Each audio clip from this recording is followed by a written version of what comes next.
7, 8, 9, 10 seconds slide. Got it.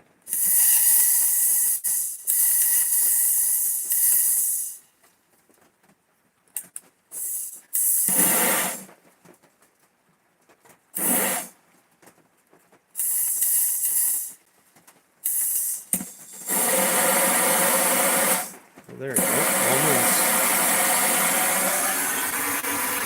Just when Bill starts fires. Yeah. Got a steady flow of propane, you're good. We'll just hit the propane torch in the stove with that, but leave it there.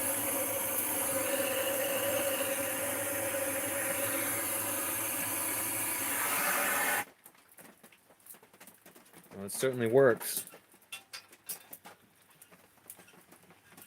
I don't like this one, that's propane. Well, and at some point, propane may be less readily available. Yeah.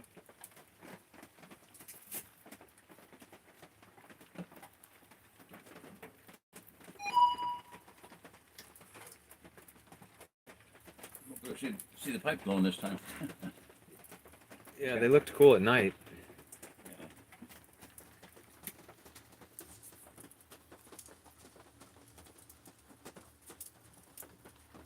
You had one person pop on for us, may have come on and switched to another window or something.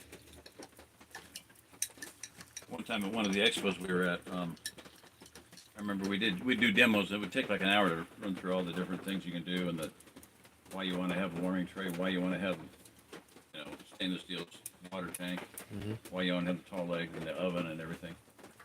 And we demoed it to one couple, and the guy says, "That stove, that's too thin. That'd be cherry red.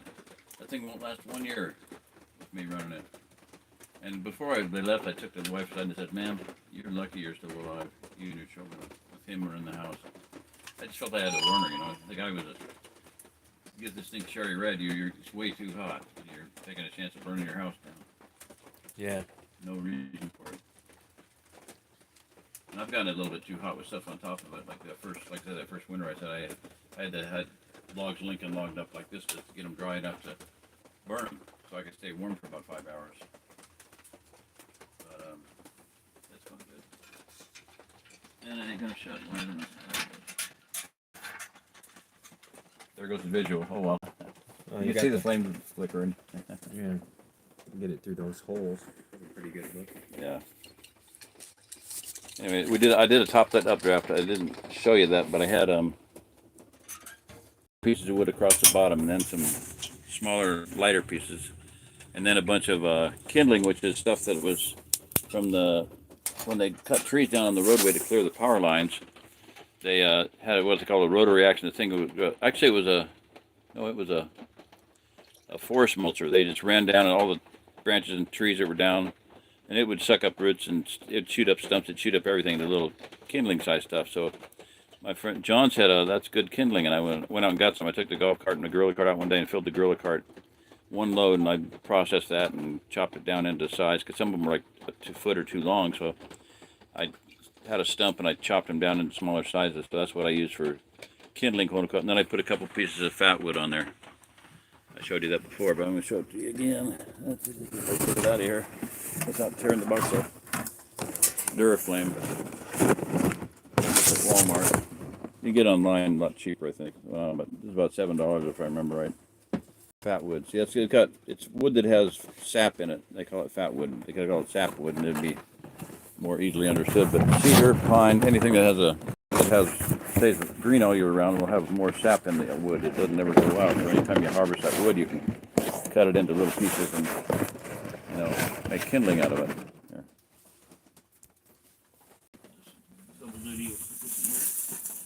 Leaves, and I put a grocery bag full of leaves in there too, as top fluff to light it up. And like I say, plastic is a petroleum product, so it's flammable. So it works great. That's not going to go out. We need to get the bed of coals in there and keep wood in there 24/7 until rock gets there. That way, when it comes in, it's going to be warm, but we'll have to do this. It'll take time to warm the whole place up. We got to shut the windows for more. eventually. The first winter or two, I never thought Rock's gonna be more sensitive to cold because he's emaciated. He's put some weight on him.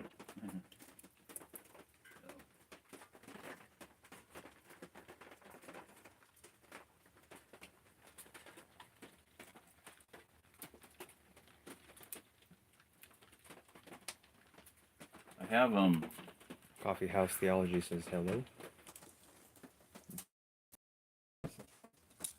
should be somebody new on since it's a daytime one instead of nighttime.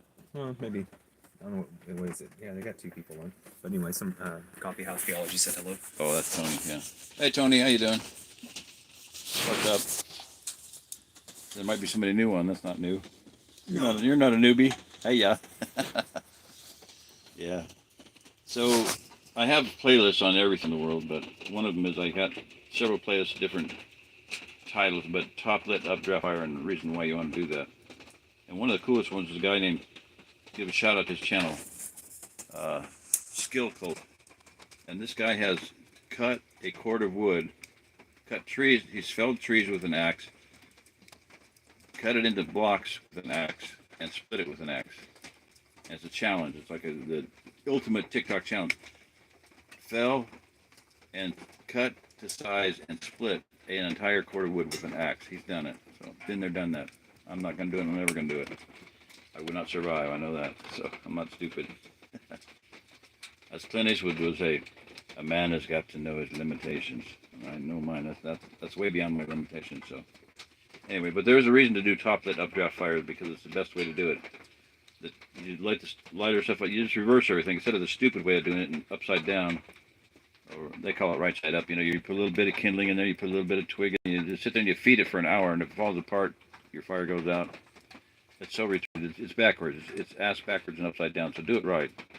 Put heavy logs in first, and then you're a little bit lighter. Cross tie them if you can. The cylinder still is very difficult to do because it's so wide. I'm gonna reverse it around here. About 1980 at a sportsman's show in Denver, Sportsman's Expo, and I decided that was the perfect survivalist stove. You know, kind of heavy. It's packed up there in the box is about 100 pounds, 94 pounds. But back then I could carry it, pick it up, no problem. But I wouldn't want to do too many of them now. But we used to throw them all over the place back then.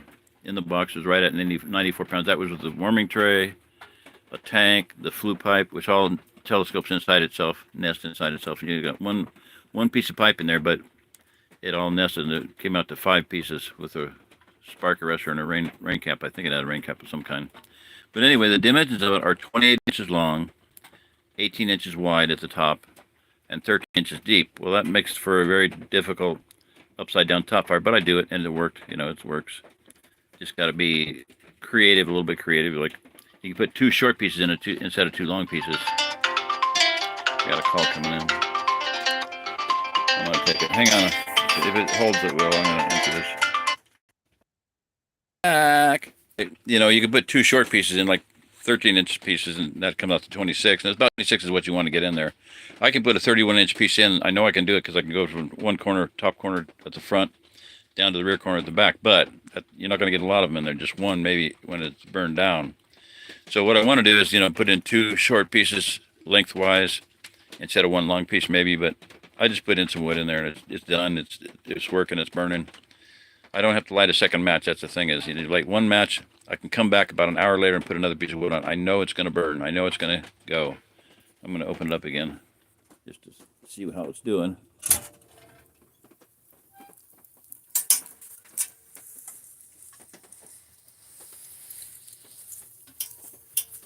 Don't want to overheat the phone either.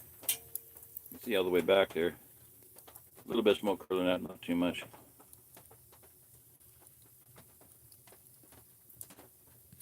I built up a little thing here to catch anything that falls out if I are messing around it, something falls out burning. Not a big deal if it does. I got a fire extinguisher here. Yeah, I see it. So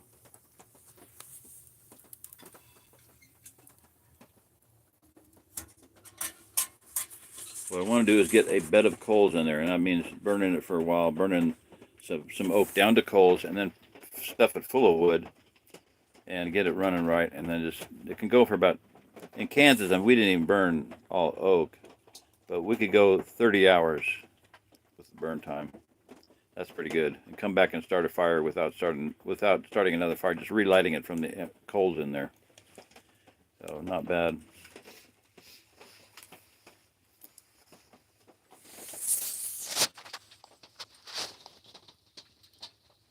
Are these stoves still available out in the world?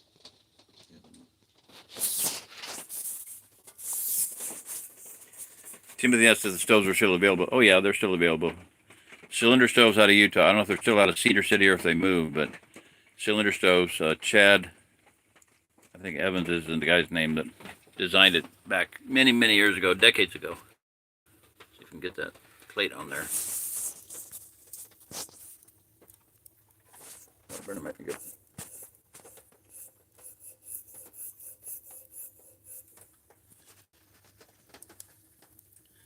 Pilgrim's Products.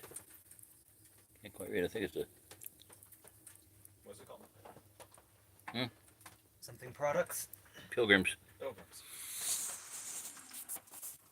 From Hebrews 11, chapter of faith. Noah moved with faith, moved with fear, built an ark.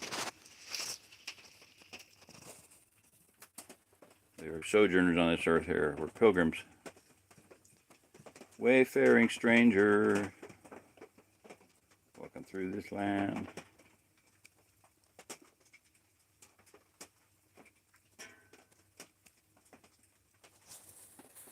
See, I'm not hearing it now. Still going. It's not as robust. It's just backed off a little bit. Could just leave that open. To get my tripod set up, maybe next time. So anyway, yeah, they're still available. Pilgrim's Products. I really like it. It's a good stove. People talk about having to get up 3 and 4 times during the night to put wood in the fire. Why not get a real stove, a good stove, or learn how to run the stove you have? In most cases, is the problem. They just don't know what they're doing. People think you can put wood in a fire and light it up. One guy here drove to town 3 times in one day to get cardboard to try to get the one. Anyway, Shirley was laughing at it. She's the one that told me. Anyway, yeah, that's not the way to start a fire. You keep a fire going. It's easier to keep it going than it is to get it going. And to get it going, do a top-lit updraft fire. You know, people think you get with cardboard. No, you got to get small pieces going. It's somewhat like the idea of the old-fashioned way of doing a little teepee fire, but that's not a good way to do it. It's not time efficient.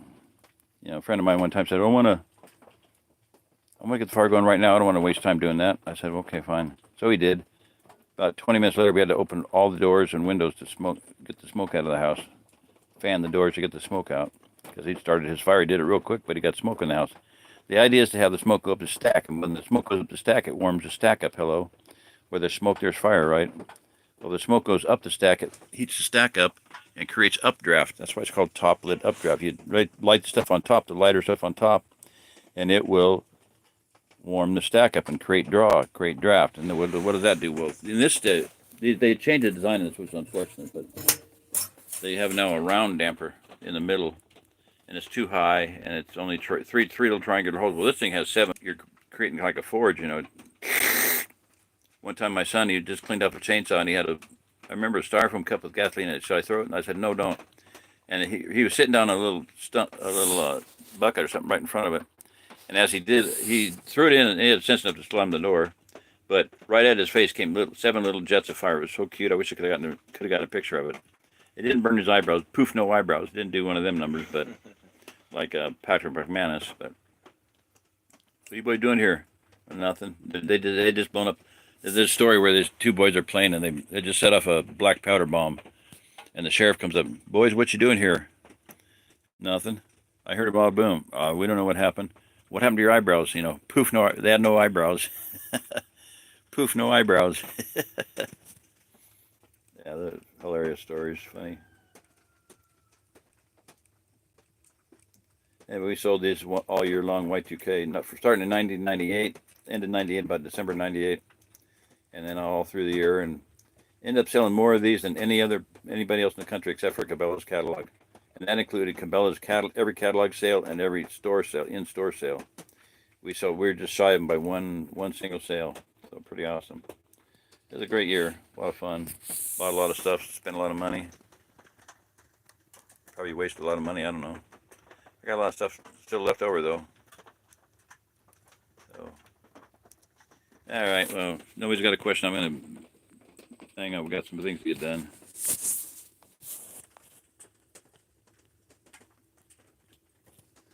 I just like to do videos of stove startup and talk about top lit updraft fire because it's very important.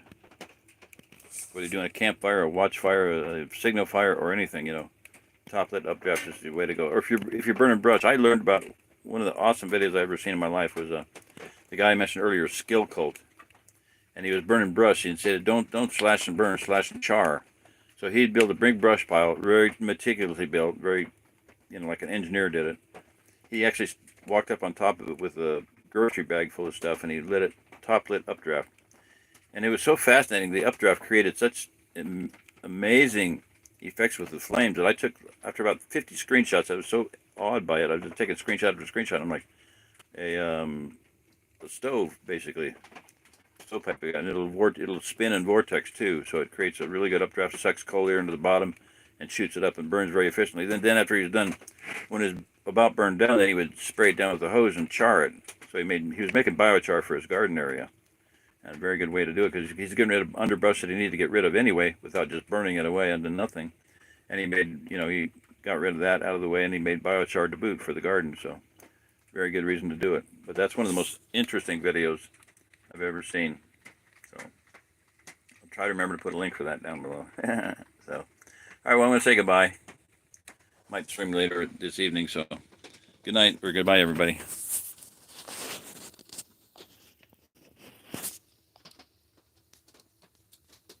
See you, Tony. Whoever else is on, a couple other people around, but goodbye. Hasta la vista, baby.